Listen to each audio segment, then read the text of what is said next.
हमारी समझ में है, जो पैगंबर ने बताया, आपके पैगंबर ने बताया कि जिस कौम को अपने रहनुमाओं की समझ ना हो उसके ऊपर जालिम हुक्मरानों को मुसल्लत कर दिया जाता है। आपने अभी कहा कि आज के जो हुक्मरान हैं, कल की बात नहीं है, आज का जो हुक्मरान है वो जालिम है आपकी नजर में। ठीक बात है।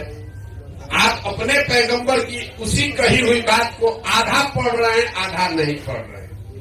आपसे गलती पहले हुई है, तभी तो आपके ऊपर जालिम। हम तो गलत हो सकते हैं, पैगंबर तो गलत नहीं हो सकते। तो मुसलमानों को इस बात की चिंतन करनी चाहिए। मुसलमानों को चिंता बहुत है, चिंतन नहीं है। आपने कहा कि हम अपनी सुरक्षा के नाम पर वोट देते हैं लालू जी को, लेकिन उसी सुरक्षा के नाम पर जब आप किसी अपराधी को वोट दे देते हैं तो वही अपराधी जाकर हिंदू समाज में भी तो किसी को मारता है, तो हिंदू समाज को भी तो अपने सुरक्षा का उतना ही हक है, इसीलिए वो भाजपा को वोट देता है। तो सामंजस्य तब बनेगा जो बात गांधी ने बताई कि जब मुसलमानों की सुरक्षा और हिफाजत की चिंता हिंदू करेगा और हिंदू की सुरक्षा की चिंता मुसलमान करेगा, तब न बात बनेगी। अभी तो आप अपनी सुरक्षा में लगे हुए कि कोई बन जाए, भाजपा नहीं बने, चाहे वो क्रिमिनल बन जाए।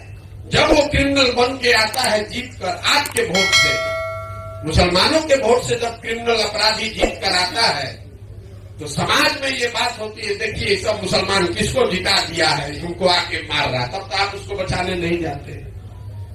इसीलिए वो हिंदू मुस्लिम पोलराइजेशन होता है। आपको अपने सुरक्षा का चिंता है, अपने हिंदू भाइयों की सुरक्षा का चिंता भी नहीं है। तो हिंदू भाई भी आपकी सुरक्षा का चिंता छोड़ दिया है। चलो भाई भाजपा आने दो, हम लोग अपना जान तो बच रहा है। जब तक आप इस सोच से बाहर नहीं निकलेंगे तब तक भला होने वाला नहीं। तो आप अपने रहनुमाओं की समझ ठीक बनाइए। जिसको आप रहनुमा समझ रहे हैं उससे आपका सुरक्षा नहीं हो रहा है, सुरक्षा दंगे से आपकी हो रही है, लेकिन आपके बच्चे कुपोषण से मर रहे हैं, आपकी महिलाएं प्रसव के दौरान व्यवस्था नहीं होने से मर रही है। पूरे देश में सबसे ज्यादा टीबी के रोगी, सबसे ज्यादा टीबी का इंसिडेंट रेट मुस्लिम बच्चों में बिहार में है।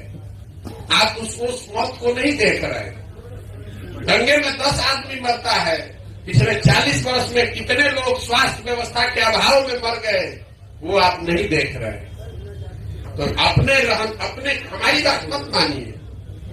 अपने कौम में जो बात बताई गई है, मुसलमानों की दुर्दशा इसलिए नहीं है कि आप लालू को वोट देते हैं कि कांग्रेस को वोट देते हैं।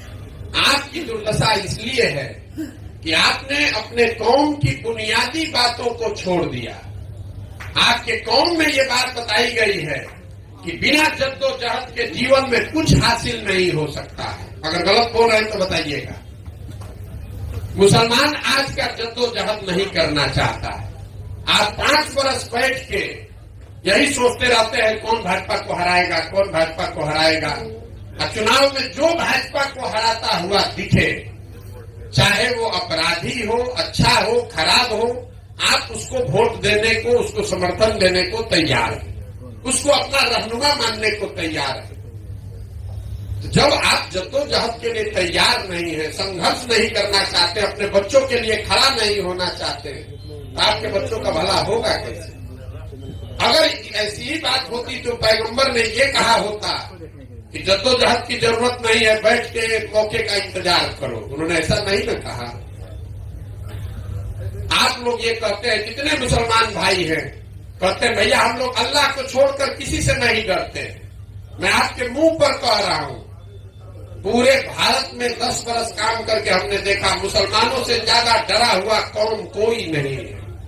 आपको भाजपा का इतना डर है कि आप किसी उस डर को दिमाग से निकालिएगा, आधी समस्या उसी दिन खत्म हो जाएगी। आप भाजपा को हराने की चिंता छोड़ दीजिए। आप कैसे जीतेंगे, अपने बच्चों के लिए अच्छी व्यवस्था कैसे बनाएंगे, ये ना चिंता करना चाहिए। 24 घंटा यही सोच रहे हैं भाजपा को कैसे हराए, भाजपा को कैसे हराए। तो जिसको हराने के चक्कर में लगे हैं वो तो आपको परेशान करेगा ही करेगा। जिसको जिताने के लिए आप वोट दे रहे हैं वो भी आपकी इज्जत नहीं कर रहा है, वो भी आपको आपका हक नहीं देगा। तो अब आप अपने कौम की बुनियादी बातों को समझिए, जद्दोजहद के लिए खड़े होइए, अपने बच्चों के भविष्य के लिए खड़े होइए।